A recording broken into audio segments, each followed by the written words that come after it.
लोगों की प्रश्नावली 13.2 है और उसका पहला प्रश्न है, उस पर जरा नजर डाला जाए। क्या कह रहा है? निम्नलिखित सारणी किसी अस्पताल में एक विशेष वर्ष में भर्ती हुए रोगियों की आयु को दर्शाती है। आयु आपकी वर्षों में है। 5 से 15, 15 से 25, 25 से 35, 35 से 45, 45 से 55, 55 से 65 और इसके बाद रोगियों की संख्या 6, 11, 21, 23, 14 और 5 दिया गया। अब उपरोक्त आंकड़ों के बहुलक तथा माध्य आपको ज्ञात करना है। माध्य ज्ञात करने की जो विधियां हैं अभी आपने 13.1 प्रश्नावली में हल किया है, उन्हीं का यहाँ पे प्रयोग करना है। अब आपको बहुलक पहले ज्ञात करना है और बहुलक ज्ञात करने का जो फॉर्मूला है अभी आपको एक्सप्लेन किया गया है। तो अब हम इसी फॉर्मूले का प्रयोग करते हुए बहुलक ज्ञात करेंगे। फिर इसके बाद दोनों केंद्रीय प्रवृत्ति की मापों की तुलना कीजिए तथा उनकी व्याख्या कीजिए। यानी कि जब आप बहुलक ज्ञात करेंगे वो कुछ आएगा और माध्य आएगा वो कुछ आएगा, उन दोनों को आपको क्या करना है? तुलना करते हुए व्याख्या भी करनी है। चलिए सबसे पहले हम लोग बहुलक ज्ञात करते हैं प्रश्न को नोट करते हुए और फिर इसके बाद माध्य ज्ञात करेंगे। बहुलक को ज्ञात करने के लिए जो हमारा प्रश्न दिया गया है उसको नोट किया, आयु वर्षों में और रोगियों की संख्या। अब आप यहाँ पे जो बहुलक का फॉर्मूला है उसको जरा रिकॉल कर लीजिए। यहाँ पे हम लोगों का बहुलक का फॉर्मूला है। अब इसको हल करने के लिए आपको यहाँ पे इस बारंबारता बंटन का प्रयोग करते हुए आप यहाँ पे नोट कर लिया। सबसे अधिक बारंबारता देखिए ये आपकी 23 है, इसको जरा हाईलाइट कर लीजिए, इसको चाहो तो आप कवर कर लीजिए। अब आप देखिए क्या है, ये जो आपका L हो जाएगा 35 और ये जो 23 है ये आपका F1 और ठीक पहले वाली आपकी F0 और ठीक बाद वाला आपकी जो बारंबारता है वो F2। ये सभी मान आपको क्या करना है? उस फॉर्मूले में रख देना है। अब यहाँ पे जो फॉर्मूला है हम लोगों ने नोट कर लिया, L plus F1 minus F0 बटे 2F1 minus F0 minus F2 into H। अब जरा जो प्रश्न है वहां पे H का मान जरा पता लगा लीजिए। H कितना है? देखिए H बराबर आपका 10 है, क्योंकि भैया सभी में 10-10 का अंतराल है। जो वर्ग अंतराल दिया गया 5 से 15, 10 जोड़ दिया गया, 15 में 25, 10 जोड़ा गया है, फिर 25 में 10 जोड़ो 35, 25 से 35, तो 10-10 का अंतर है। अब यही मान रख दीजिए। L आपका देखिए यहाँ पे 35 प्लस ब्रैकेट में F1 देखिए आपका 23, प्रश्न में देखिए 23 और माइनस F0 आपका 21 है, तो 23 से 21 घटा दीजिए और बटे 2F1 यहाँ पे 2 गुणे F1 आपका 23 और माइनस F0 ठीक पहले आपका क्या है? F0 आपका 21 और माइनस का 14, यही तो यहाँ पे रख देना है, माइनस 21 और माइनस के 14 और गुणे 10 भैया जो H है।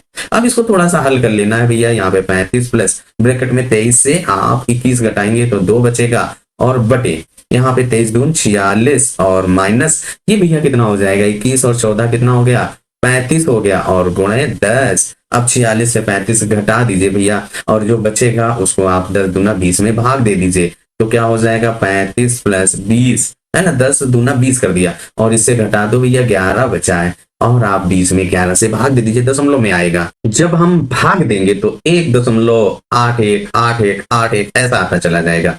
तो आप यहाँ पे 35 प्लस 1.818181 ऐसे लिख दो। यहाँ पे इसमें आप जोड़ दीजिए तो 36.81 ऐसे ही आप 8181 ऐसे लिख दीजिए। जो हम लोगों का बहुलक है भैया वो आ गया है आपका 36.81 और आपने बहुलक ज्ञात कर लिया। अब जरा प्रश्न पे नजर डाल लो। अब आपको माध्य भी ज्ञात करना है। तो माध्य ज्ञात करने के लिए हम लोग कौन सी विधि? कल्पित माध्य विधि ही हमें सबसे अच्छी लगती है, तो हम लोग कल्पित माध्य ही लगाएंगे। आपको कौन सी अच्छी लगती है वो आप कमेंट करके बता सकते हैं। तो चलिए, कल्पित माध्य थोड़ा सा आसान भी रहती है, इसीलिए हम उसी का प्रयोग करेंगे।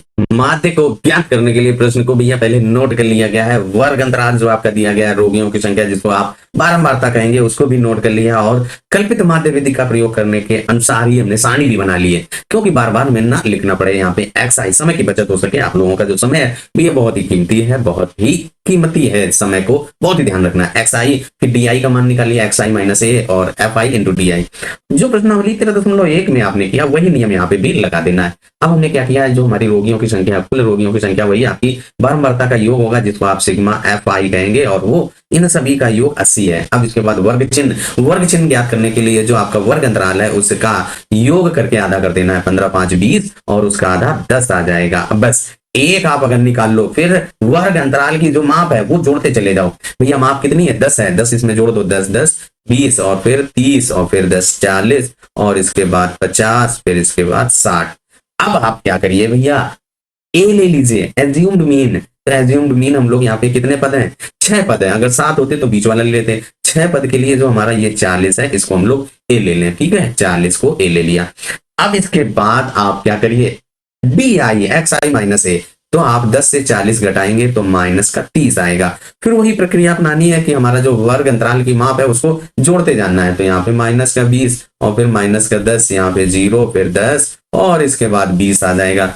अब आप F I into D I संगत बारंबारता से गुणा कर दीजिए, तो माइनस का 6 3 18 180 माइनस का 220 आएगा, है ना, 11 दूनी 22 और फिर 21 एकम 21 माइनस 210, यहाँ पे 0 फिर ये आपका 140 और 20 पंचे 100 आ जाएगा। और इस तरीके से आपका sigma F I D I भी ज्ञात करना है। तो जो आपके ये ऋणात्मक है इनको अलग जोड़िए और जो धनात्मक है उनको अलग जोड़िए। अब यहाँ पे देखिए इनको आप जोड़ दीजिए, 180 में ये 20 जोड़ दीजिए, 200 200 200 400 400 में 200 और जोड़ दीजिए 600, ये 10, तो माइनस का 610 आएगा। यहाँ पे कितना आएगा, 240 आएगा भैया। अब आप घटा दीजिए, घटाने के बाद जो अंतर आएगा वो आपका ऋणात्मक चिन्ह के साथ आएगा। 610 से 240 घटा रहे हैं, 0 7 और यहाँ पे 3 और वो भी निगेटिव चिन्ह के साथ। देखिए 5 से 2 घटाइए तो यहाँ पे माइनस 370 आ गया।